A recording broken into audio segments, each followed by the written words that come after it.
అదే RTV app వార్తల్ని క్షణాల్లో చదివే అవకాశం ఉంటుంది. ఒక న్యూస్ పేపర్, ఒక టెలివిజన్ ఛానల్ మీ చేతుల్లో ఎప్పుడూ ఉంటాయి.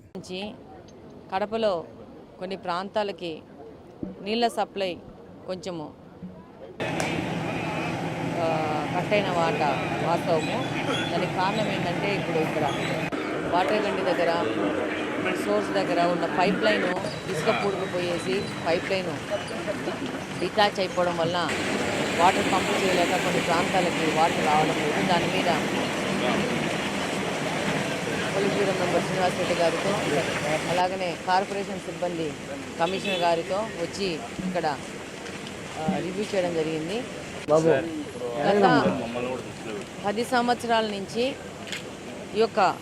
ఈ సోర్స్లో ఉండే పైప్ లైన్లు కానీ మోటార్లు కానీ పెద్ద ఎత్తున రిపేర్ల పేరు మీద డబ్బులు వృధా చేస్తున్నారు కార్పొరేషన్ సంబంధమైనది. వాటికి పర్మనెంట్ సొల్యూషన్ అనేది ఆలోచించకుండా గత 10 సంవత్సరాల నుంచి ఒక పర్మనెంట్ సొల్యూషన్ ఆలోచించి ఇక్కడ ఒక వాటర్ ట్రీట్మెంట్ ప్లాంట్ కట్టుకొని మనము కడపకు నీళ్ళు అందించే విధంగా ఆలోచించిండొచ్చు. కార్పొరేషన్ పాలకవర్గం కానీ ఇక్కడ గతంలో ఉన్న ఎమ్మెల్యేలు కానీ అవగాహన రాహిత్యమో నిర్లక్ష్యమో తెలియదు కానీ కడపకు నీళ్ళిచ్చే ఈ సోర్స్ని పూర్తిగా నిర్లక్ష్యం చేసి అదాన్ని నిర్లక్ష్యమే కాకుండా ఇక్కడ అయ్యే చిన్న చిన్న రిపేర్లకి ప్రతి ఒక్క సంవత్సరం నిధులు దుర్వినియోగం చేస్తూ డబ్బులు వృధా చేస్తూ ఈరోజు కడపలో కొన్ని ప్రాంతాలకి ఈవెన్ నా ఇంటికి కూడా నీళ్ళు రావట్లేదు. ఈరోజు రాజారెడ్డి వీధి రావట్లేదు, నా ఇండ్లు రావట్లేదు, చాలా ఏరియాలలో ఈరోజు నీళ్ళు రావట్లేదు. ఇక్కడ పైప్ లైన్లో ఇసుక పుడుకుపోవడం డిటాచ్ అవ్వడం వల్ల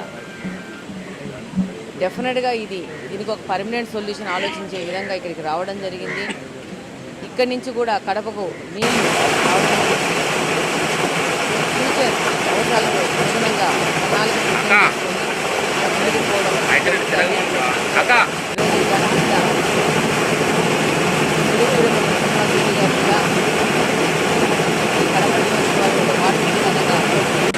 వాటర్ ట్రీట్మెంట్ ప్లాన్ ఒకటి కట్టాలా, దానికి సంబంధించిన ప్రభుత్వం నుంచి స్పెషల్ గ్రాంట్స్ కోసం మనం ప్రయత్నించాల్సిన అవసరం ఉంది. అన్నీ ఉండి అల్లున్నట్టు సెనెంట్ ఇదేనేమో.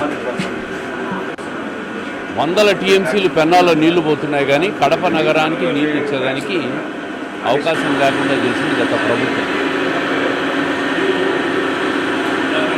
సంవత్సరాల కొద్దీ 5 సంవత్సరాల నుంచి మోటార్లు పోతూ ఉంటాయి, పంపులు రిపేర్లు అవుతూ ఉంటాయి, లక్షలు ఖర్చు పెడుతున్నారు.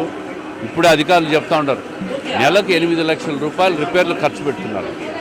మరి కొత్త మోటార్లు ఎంత అవుతాయంటే చెప్పలేకపోతూ ఉంటారు. సంవత్సరాల కొద్దీ నెల 8 నుంచి 10 లక్షల రూపాయలు రిపేర్ల పేర్లతో నిధుల దుర్వినియోగం, కార్పొరేషన్లో కుమ్ముక్కు, అధికార యంత్రాంగం, కార్పొరేషన్ పెద్దలు, గత పాలకులు అందరూ కలిసి ఊర్లూళ్ళు పంచుకున్నట్టు అవినీతి. అందుకే ప్రజలకు మాత్రం నీళ్ళు ఇచ్చేదానికి వీళ్ళకి మనసు రావడంలే, అవినీతి చేసేదానికి మాత్రం ముందుంటారు. ఒక్కసారి పరిశీలిస్తే సొగం కడపలో నీళ్లు రావట్లే. ఏం కారణం అంటే పైపులు మునిగిపోయినాయి, పైపులు పగిలిపోయినాయి, పంపులు పోయినాయి, మోటార్లు పోయినాయి, దాంట్లోకి రిపేర్లు.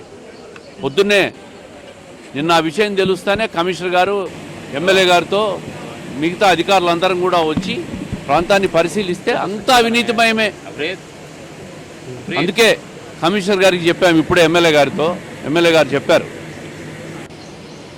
23 జనవరి నుంచి ఈ రోజు వరకు పంపులకు మోటార్లకు మీరు ఎంత ఖర్చు పెట్టారు, ఆ ఖర్చు పెట్టిన డబ్బు కొత్త మోటార్లు పంపులు కొనింటే ఎంత అయ్యేది, దాంది 2 పోల్చి అవినీతి ఎక్కడ జరిగిందో, ఎవరు చేశారో దీని మీద పూర్తి స్థాయి విచారణ జరగాలి.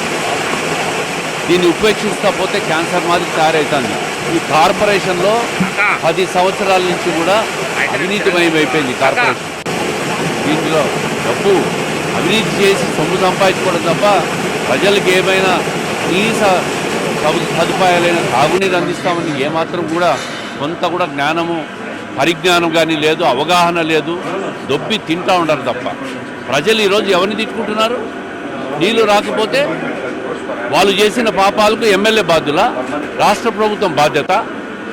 5 సంవత్సరాలు 10 సంవత్సరాల నుంచి కార్పొరేషన్ వాళ్ళ చేతిలో పెట్టుకుని వాటర్ వర్క్స్ అంతా సర్వనాశనం చేశారు. కొన్ని ప్రాంతాల్లో వాటర్ స్కార్సిటీ ఉండడం వల్ల ప్రజల నుంచి వారికి కంప్లైంట్స్ వెళ్ళడం, అదేవిధంగా మా దృష్టికి రావడంతో ఇక్కడ ఒక పెరినియల్ సమస్య ఉంది.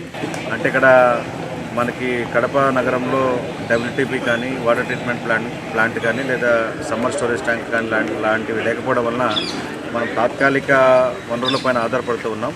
దానివల్ల తరచుగా ఇబ్బందులు వస్తూ ఉన్నాయి. సో కాబట్టి దీనికి ఒక శాశ్వత పరిష్కారము ఆల్రెడీ శ్రీ పొద్దులూరి వీరబ్రహ్మేంద్ర స్వామి ప్రాజెక్ట్ రిజర్వాయర్ నుంచి కడప నగరానికి వాటర్ సప్లై స్కీమ్ ఒకటి 500 కోట్ల పైన ప్రాజెక్ట్ శాంక్షన్ అయ్యింది. అది ప్రాసెస్లో ఉంది. అయితే అది ప్రాజెక్ట్ పూర్తయ్యేలోపు తాత్కాలికంగా ఉన్నటువంటి నీటి వనరుల్ని సమన్వయంగా అంటే సమృద్ధిగా ఎట్లా ఉపయోగించుకోవాలి, ఆ విధంగా ఈ ప్రజలకు ఉపశమనం ఎలా కలిగించాలనేటువంటి ఉద్దేశంతో వారు ఒక ఆలోచన చేశారు. ఈ ప్రాంతంలో కనుక ఒక WT లాంటిది 15 MLD నుంచి 20 MLD WTP లాంటిది కనుక కట్టుకున్నట్లయితే ఈ ప్రజలకు తాగునీటి సరఫరాకు కొరత లేకుండా అంతరాయం లేకుండా చేయొచ్చనేటువంటిది వారి ఆలోచన. అయితే ఇక్కడ వాస్తవానికి ఎప్పుడో బ్రిటిష్ కాలం నుంచి ఉన్నటువంటి వాటర్ వర్క్స్ వనరులు అయితే ఉన్నాయి. ఆ వనరులను మనం ఇంకా మోడర్నైజ్ చేసుకున్నట్టయితే ఖచ్చితంగా ఇక్కడ ఉన్నటువంటి వాటర్ సమస్యను అధిగమించవచ్చు. మరిన్ని వీడియోస్ కోసం ఛానల్ ని సబ్స్క్రైబ్ చేయండి. లేటెస్ట్ అప్డేట్స్ కోసం వాట్సాప్ ఛానల్ ని ఫాలో చేయండి. అండ్ లింక్ డిస్క్రిప్షన్ లో ఉంది.